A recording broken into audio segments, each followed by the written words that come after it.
I'm thinking of getting married and she wants to live here with you, Mom." His words left me stunned. First, my son announcing his intention to marry. A son who had just turned 40 this year and often lamented, even to me, about not having a girlfriend. Second, it was unusual these days for a bride to be enthusiastic about living with her mother-in-law. Until now, my son and I had shared this 2-bedroom apartment. My husband passed away from overwork before my son started elementary school. Since then, my son and I had supported each other. As a young child, he did his best to help me, even cooking dinner while I worked tirelessly day and night. Even after he grew up and started working, he stayed home, always concerned about me. He cared deeply and didn't want me to be alone and lonely. I had mixed feelings about him, and now he had announced his intention to get married. "You don't have to worry about me. Why don't you find a place where you can live as a couple without any interruptions?" I felt a pang of anxiety about living with a daughter-in-law. Before moving to this apartment, I had lived with my husband's parents in their house. It was an incredibly tough experience. My mother-in-law constantly nagged me, and my father-in-law piled on chores every day. Within a year of marriage, I collapsed and had days when I couldn't even get out of bed. My mother-in-law would try to force me up to do housework. Terrified, I finally confessed everything to my husband. He was genuinely concerned and decided we needed to leave his parents' house. "What kind of daughter-in-law are you, trying to steal our precious son? You can leave by yourself." My mother-in-law continued her tirade until the very last minute before we moved out. My husband turned his back on his parents and brought me to the apartment where we now live. That's why I couldn't agree to live with my son and his wife. No matter how friendly you try to be, your daughter-in-law is still a stranger. Living together will inevitably lead to frustrations. I knew from my bitter experience with my in-laws how hard it would be to endure such a life. With this in mind, I was hesitant to live with my daughter-in-law. Seeing my reluctance, my son decided to bring his future wife to our home. He wanted me to meet her and see what kind of person she was. "Nice to meet you. I hope we can get along." She was 20 years old, much younger than my son. She was a very quiet girl, nervously keeping her eyes cast down. I couldn't help but wonder how such a young girl had met my son and decided to marry him. I couldn't stop wondering. Seeing my confused expression, my son, with a bashful smile, began to explain how they met. He's an instructor at a driving school, and she was one of his students. Most instructors there are pretty strict, but he was really kind, and before I knew it, I fell for him, she shyly explained. My son turned beet red. At first, I was surprised, but seeing the happiness on my son's face, I felt like crying. Finally, a woman had appeared who could support my son. "You say you want to live with us. Are you really sure? If you need financial help, I can assist. Fortunately, I have some savings. If it can support my son and you and your happiness, I want to help as much as possible." I proposed this sincerely, but she shook her head vigorously. "If you're okay with it, I really want to live together. I want to help out to repay you for all the hard work you've done." What a kind-hearted girl she was. Not only did she care for my son, but she also cared about me, her future mother-in-law. I was both surprised and touched. With her, I thought maybe we could make it work living under the same roof. Before I knew it, I found myself nodding in agreement. And so, my son and she got married, and we all started living together in our apartment. But the new bride turned out to be a surprising character. Just a week into our shared living, I began to feel a sense of unease. "Mother-in-law, let me do all the housework. You take it easy." I had thought she would continue to work even after we lived together, but apparently she hadn't been working even before the marriage, and there was no sign of her getting a job. She did do the housework, but the laundry was sloppy, and frankly, her cooking was not so great. But I felt if I said anything, she might take me as a nagging, difficult mother-in-law, so I chose to bear with it. Wanting to lighten her load a little, I said, "Thank you for always cooking. Let me handle dinner today.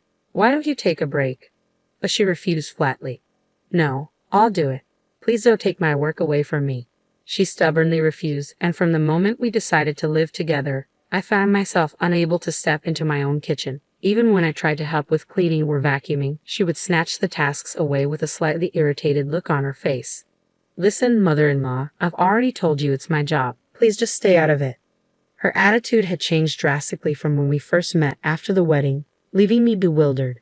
With my son working tirelessly to provide for his wife and me, taking on a part-time night job alongside his full-time day job, he often came home late. This left her and me alone in the house for long periods. She complained about almost everything I did, causing me to retreat more into my bedroom. Whenever I emerged for something as simple as using the restroom, I find her casually lounging in the living room, watching TV. I felt increasingly uncomfortable in my own home, often sighing quietly to myself. But that wasn't all. At one point, my son said something that completely surprised me. "Mom, don't you think you're making her work a little too hard? It's not fair to make her do all the housework." "What?" I exclaimed in surprise, my voice involuntarily rising. My son looked at me with a grimace, as though I were the villain. Despite my insistence on doing nothing, she had been portraying herself as the victim and complaining to my son. "I'm not making her do anything. She said she would handle all the housework." "Well, she's your daughter-in-law.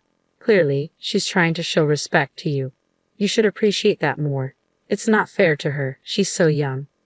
I was perplexed by my son's reasoning that her youth warranted sympathy, and truthfully, I was hurt that he wouldn't believe my perspective. Since then, I had to be constantly vigilant around her. However, she consistently misinterpreted my intentions, leaving me perpetually troubled and distressed. Still, I would occasionally try to reach out. "Thank you for everything you do. I'll take care of things around the house today. Why don't you go out and relax?" But her responses were always dismissive. "Are you suggesting I'm a burden when I'm home? I'll have dinner with my husband, so you should eat first, mother-in-law." Unbeknownst to my son, who often returned late from work, I found myself eating alone in my bedroom. The silence, without the comforting hum of the television, made me feel unbearably lonely. From the living room, I could hear her laughter echoing through the apartment as she enjoyed her TV show. I began to fear that I would always be seen as an intruder in this home. This situation persisted for nearly a year. One day, after finishing my meal in my room as usual, I reluctantly went to the kitchen to wash the dishes. Avoiding the living room, which had been completely redecorated to fit my daughter-in-law's taste, I hurriedly started washing the dishes. Suddenly, I noticed my daughter-in-law lying on the sofa, slowly getting up. "Excuse me, could you stop it already?" Her first words left me speechless. Confused, I turned to face her as she glared at me. "Don't pretend you don't know," she snapped. "Your late husband built this apartment, right? I found out while cleaning your room the other day. You must have significant savings from the rental income. Why are you letting my husband work while you sit around at home?"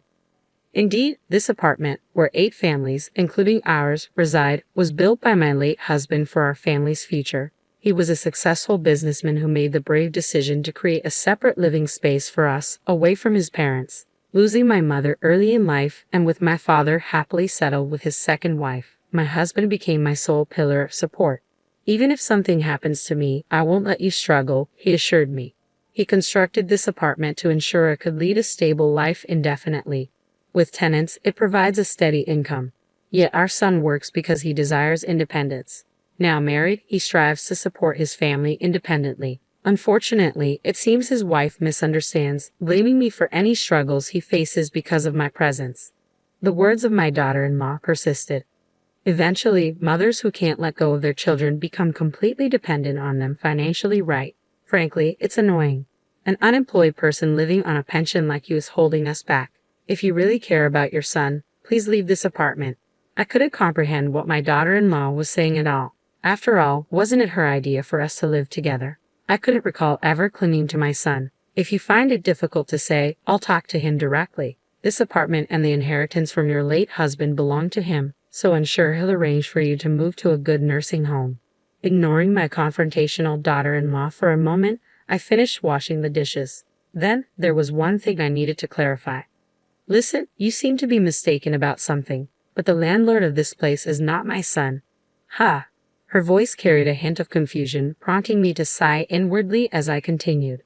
"Listen carefully. I appreciate you cleaning my room, but did you go through my belongings without permission?" The property deed for the apartment was tucked away in the back of the drawer. My daughter-in-law's shoulders trembled. Regardless of family ties, rifling through someone's possessions is a serious breach of privacy. "You're in the wrong for hiding something that rightfully belongs to him. Why do you have it?" "Well, because I'm the owner." "That's a lie. He told me he was the owner." To silence my daughter-in-law, I showed her the apartment deed. "Look, my name is on it. It's not his." She was left speechless. At that moment, my son returned home, sensing the tension in the air and looking concerned. His wife, visibly agitated, thrust the apartment deed at him. "Hey, Weren't you claiming you're the owner of this apartment? Explain this. Caught off guard by his wife's anger, my son finally looked guilty. He replied, I'm sorry. I just wanted to impress you a little. I wanted to hear you say, wow. It appeared he had told a small lie in hopes of earning praise from his wife. In reality, the apartment would indeed be his once I passed away, so he wasn't entirely wrong. We've been patient until now, haven't we? Let's transfer ownership to you and find a nursing home for your mother. That way, everyone will be happy, don't you think? Nursing home. Our son tried to object, but his wife's determination was relentless. We've struggled through living together when we didn't even want to. Don't we deserve some reward now? I realized it then. She had never truly wanted to live with me. Perhaps she could try to flatter me initially, to make a good impression, but in the end, she found me too burdensome. My son appeared torn for a moment, caught between his wife and me, before finally turning to address me. Mom, I'm sorry. I'll find you a good nursing home, I promise. I won't let you suffer. So could you transfer the ownership of this apartment to me? It was clear my son had chosen to side with his wife. Well, perhaps it was inevitable. A husband should prioritize his wife. Yet I had endured much over the past year too. I had no intention of quietly accepting a move to a nursing home. Very well. I'll transfer the ownership of this apartment to you. You can do as you wish, but I will choose my new place myself. With those words, I retreated to my bedroom. On the other side of the door, I could hear my daughter-in-law's triumphant voice. We did it. Now we'll finally be owners of this apartment. My son's voice echoed her excitement. I felt the foundation of the hard work I had shared with my son crumble like a house of cards, but I couldn't afford to be disheartened. I began to plan my next steps. Several days later, true to my word, I transferred ownership of the apartment to my son and swiftly made arrangements to move out. I kept my new residence a secret. Mom, thank you so much. I'll make you proud from now on. Thank you, Mom. We're going to build a happy life together. My son and his wife waved me off cheerfully as I bid them farewell with a forced smile. I settled into a condominium with nursing care services, fulfilling a dream my late husband and I had cherished, a home with views of both mountains and sea. The spacious, serene environment, free from the creaking floors of the old apartment, seemed to bring peace to my soul. Suddenly, my mobile phone rang. It was my son. His voice, filled with anger, reached my ears as I answered. Mom, what's going on? The apartment has a severe termite infestation. They're saying it needs to be completely rebuilt. Just as I suspected, a few months before I moved out, termites had been discovered during a building inspection. The aging structure had prompted me to consider rebuilding, but with my son's busy schedule and no opportunity to discuss it, I had handled it myself. I had informed the other tenants ahead of time, and they had agreed to relocate without issue. Despite the mass exodus, my son and daughter-in-law seemed unaware of the urgency of the situation. The apartment is yours now, isn't it? Whether you rebuild it or demolish it, it's up to you. What? Both options are incredibly expensive. I can't afford it. Can't you contribute a little? Absolutely not. This discussion is closed. Truthfully, I had a substantial sum of money, savings from investing my late husband's inheritance, totaling $1 million. Originally intended for my son's future, my feelings had shifted. That's why I could use it openly as a down payment for this condominium. My daughter-in-law interjected on the phone. Why hasn't your son inherited a single cent from his father's estate? This isn't fair. That's not what we agreed on. Before my husband passed away, he left me a will bequeathing all his property to me. He had been concerned about his parents' greed and their potential influence over our son, his grandson. Thankfully, I had severed all ties with my in-laws after we parted ways. Afterward, my son spent all his savings on demolishing the apartment. His plan was to sell the land once cleared, but it turned out the property was leased from a third party, and per the agreement, it had to be returned after demolition. With his hopes of profiting dashed, the couple found themselves financially destitute. To maintain her preferred lifestyle, my son's wife refused to compromise, leading him to work tirelessly day and night. I changed my phone number to avoid their calls, yet somehow they discovered my address, sending me letters every month. I discarded them unread. I cherished my peaceful, solitary life too much to let anyone disrupt it. Outside my window, the azure sea and lush trees basked in sunlight. Beside my bed, my late husband's portrait smiled at me. You could help him, you know. I'm not so sure about his wife, though. His words felt directed at me, urging me to reconsider. 3.5